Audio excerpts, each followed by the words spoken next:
হচ্ছে এগুলো ভাজার পরে অনেকটা সময় ধরে এগুলো থাকবে একই রকমের ক্রিস্পি।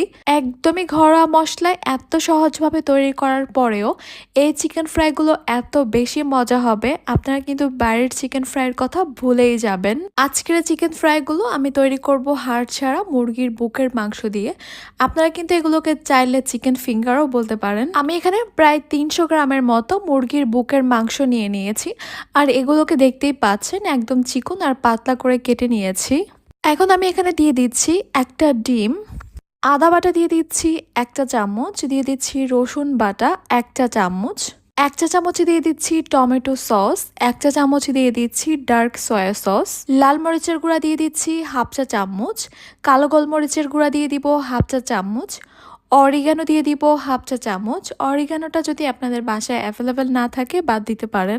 লবণ দিয়ে দিচ্ছি 1/4 টিস্পুন, 1/4 টিস্পুন দিয়ে